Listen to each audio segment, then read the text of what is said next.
of them, we can be protected from those attacks if we are grateful. Now let me phrase that another way.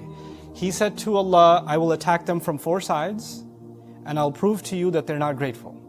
In other words, if they were grateful, these attacks wouldn't have worked. If they're actually grateful, then the attacks will fail.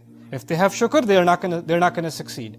So though I've given you long explanations of each of those directions, I'm going to walk you through each of them again briefly and describe to you in simple terms, how if we can remember to be grateful to Allah, we can actually protect ourselves from the waswasa of shaitan. When he comes from the front, he attacks you and me from the front, he tempts us from what we can have. You see something in front of you, you're tempted by it, the greed. And what comes from the front is also your future. You start thinking about your future or worried about your future. Is this going to happen or is that going to happen? And sometimes you start making bad decisions, decisions that Allah won't be happy with because you're concerned about your future. If you and I have shukr inside us, deep gratitude of Allah inside us, then we know that if you look back in your past, how many times has Allah provided for you? How many times have you been and I've been in a problem and Allah has taken care of us all this time? Why do you think that all of a sudden now Allah will not take care of you? In other words, whatever temptation comes to you from the front, if you and I can learn to be grateful for what we have and not go towards something more than what we need, not let our greed get in the way, not let our reliance of Allah go away, but be grateful, He's taken care of me this far, why would He leave me now? This is the same thing Allah said to His Messenger sallallahu alaihi wasallam, مَا وَدَّعَكَ رَبُّكَ وَمَا قَلَى. Allah didn't abandon you. Just because you're going through a hard time and you see something in front of you that you might just grab onto and take it because you're desperate, no. وَوَجَدَكَ ضَالًّا فَهَدَى وَوَجَدَكَ عَائِلًا فَأَغْنَى. You were in desperate need, He provided you before. He reminds him. Your past should remind you how grateful we should be even in times of crisis, which is why, this is the key here, if you're tempted by something that comes in front of you, أَمَّا بِنِعْمَةِ رَبِّكَ فَحَدِّثْ, then actually be grateful to Allah by talking about the favor Allah has done for you. This is what Yusuf a.s. did. Yusuf a.s. was tempted by that minister's wife. She tried to seduce him. What was his immediate response? مَعَاذَ اللَّهِ إِنَّهُ رَبِّي أَحْسَنَ مَثْوَايَ. My master has been really good to me. First he sought Allah's protection and immediately he said, Allah has been good to me, meaning he was shakir, he was grateful immediately. And that protected him. If you can, you can acknowledge the favor of Allah on you, then the attacks that come from the front, you'll be able to stay away from them. The attacks from behind are scarier though. The attacks from behind are like I described to you before, sometimes people were living in a life of sin. They were doing things they weren't supposed to do. And Allah pulled them out. Maybe it happened last Ramadan, maybe it happened last Jumu'ah, maybe it happened 2 hours ago, I don't know. But Allah pulled you out of sin. And you feel the burden lift from inside you. That's a feeling only you know, nobody else, you can't even describe it to anybody else. You can feel the tears rolling down your eyes because Allah has pulled you into light again. And He's removed darkness from you. And the evil that you felt that was weighing on you has been taken away from you. Now you're in a sense of relief that Allah has actually given you this gift, that He's able to get you away from a life of evil, from a sin. Now that you have that for a while, the devil comes back and says, hey, want to go back? They become more and more humble. And being humble is like being Lord, right? You're just buried under someone's favor. And we're buried under Allah's favor. And the distance between me and my Rabb is infinite. Like Allah is supremely high and I'm supremely low. And when you realize how low you are and how much buried under Allah's favor, the weight of Allah's favor on you is so much, then when you look at the person next to you, you'll never think how much higher you are than them, because the distance between you and this other person, if you're an inch higher than them or 2 inches, is nothing compared to the infinite distance between you and Allah. This distance between us of better and worse becomes irrelevant. It becomes irrelevant. You're not even concerned about it because you're so overwhelmed by the overwhelming favor of Allah on you. This is what the right does. Good deeds that we do are supposed to make us more humble. People come to you when you do a good deed. And they'll praise you, and that'll start getting to your head. Yeah, I am pretty amazing. I am Allah's gift to this community. No, you're not. You'll be gone, and the deen will go on, and Islam will go on, and the Qur'an will go on, and Allah will use other, better, more humble slaves for His service. We are not an asset to Allah. We are not, we are honored to be able to serve Him. But we're not any better because we serve Him. As a matter of fact, you can't even think about that for yourself as opposed to other, even people that are not Muslim, that we're better than them. No, they're also children of Adam alayhi salam. We weren't made, ukhrijat minan nas, the best nation made, the best nation of the people. No, let's say the best nation for the people, not of the people. We're not better than everyone else, we're better for everyone else. It's a complete difference, So this idea of, when you do engage in good deeds, then the devil comes in a sneaky kind of way, giving you a sense of lofty, self-importance. The way to be grateful to Allah, every time you get a chance to do something good, thank Allah.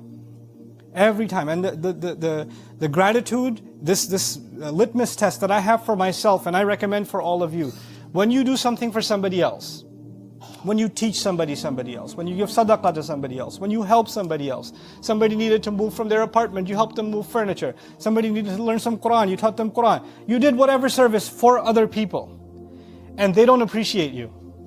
They don't remember what you did for them, and it makes you upset. You know what that means? There's still some devil inside left. When you did something for someone, you didn't do it for them. You did it for Allah. Allah recorded it, you should be happy. You're grateful that Allah gave you a chance to help. That's it. There's nothing more from you. You have no more expectations, not from people. You didn't do it for people. You did it for someone who's recorded it and he knows, and that's enough for me. I'm grateful that he recorded this good deed. If I said, oh man, I've got to prepare this khutbah, I hope people show up, or I give this speech, and 2 people show up. There's a hall of 1,000 and 2 people show up, and I'm upset. Only 2 people came? What is this? The problem then is with me. Because if I'm doing it for a crowd, if I'm doing it for recognition, then I'm no longer grateful to Allah. The fact that I got a chance to serve, the fact that I got a chance to share something, that Allah gave me that opportunity, I'm grateful for that. I can't let anything else get in my head. Everything else comes from Shaytan. So, وَلَا تَجِدُ أَكْثَرَهُمْ شَاكِرِينَ. And finally from the left, which is obvious, the left is when Shaytan calls you to haram. The left is when Shaitan calls you to things that are known evil. They are clearly disobedience to Allah. And when he's pulling you in that direction, the only thing that will protect you is when you become grateful for what is halal. When you become grateful for the fact that Allah did not, and Shaitan will come to you and tell you, I don't know, this Islam thing is so hard, everything's haram. Everything's forbidden, man, it's so restrictive. There's so many rules. There's so many fences everywhere. Can't do this, can't do that, can't do this. Can't have any fun in life. That's the devil talking to you. And let me tell you, Allah Azza wa Jal in the same surah said, وَجَعَلْنَا لَكُمْ فِيهَا مَعَايِشْ قَلِيلًا مَا تَشْكُرُونَ. Allah said, in this world, He put things for you to enjoy. How little you're grateful. Just like in Jannah, everything was halal except one tree. In this world, all kinds of good things are halal except a few things that are filthy. Allah said, stay away from them. But the devil tries to come and tell you, no, Islam says everything is haram, and you can't live your life if you follow Islam. No. That's a lie from the devil, making you ungrateful for the halal. So what that does is, the devil's job here is to make halal look ugly, and the haram look beautiful. That's his job. His job is to make, I'll say that again, halal look ugly, and the haram look beautiful. So what's he going to do? He's going to say, man, you got to drive all the way there to eat the halal food? There's a restaurant right here, just go here. In your head, you're like, halal is too hard, too far away. Then some young man is thinking about marriage, and his family comes and says, well, you got to have, the girl's family says you have to have this much money, you have to have a house, you have to have this, you have to have that. Then we have to invite our cousins from Pakistan and from Afghanistan and from all the istans that are there, and we have to have this many dishes and that. And he's like, oh, this halal is really hard. I could just, go on social media and find myself somebody to hang out with. So much easier, free too. No pressure, nobody needs to know. Shaitan's job is to make the gateway to haram easy and the doors to halal difficult. Don't become an instrument of Shaitan by making the halal difficult. Don't become that. Don't make the halal difficult for yourself. Don't make the halal difficult for your family. Because if that happens, he's easily able to pull people to the left. I know many young men, I know many young women that regret that they're in haram relationships. They regret that. Why are they in that? Because their family doesn't want to get them married. Not old enough yet. Old enough to do haram. Old enough to follow shaitan. Old enough to do all kinds of sins and ruin your akhirah, but not old enough to get married. Or not wealthy enough to get married. Or your other sisters haven't gotten married yet, this is why we can't marry you off. Who came up with these rules? This is when the door to halal is closed and the door to haram is opened. And we can't do that to ourselves. Because then we're just following into His footsteps. This is what it means when Allah Azza wa Jal let us know that the devil wants to prove that we will not be grateful. We should be grateful for the doors Allah has opened for us with the halal. We should be grateful that Allah has guided us away from things that are harmful for us.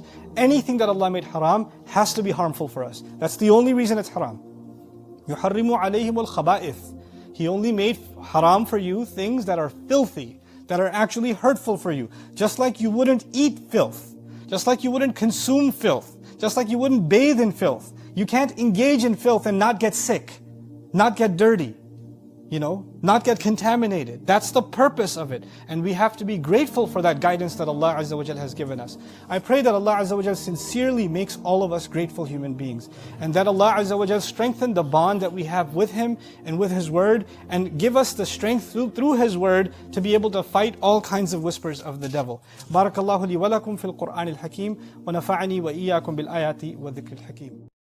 قال فبما أغويتني لأقعدن لهم صراطك المستقيم ثم لآتينهم من بين أيديهم ومن خلفهم وعن أيمانهم وعن شمائلهم ولا تجد أكثرهم شاكرين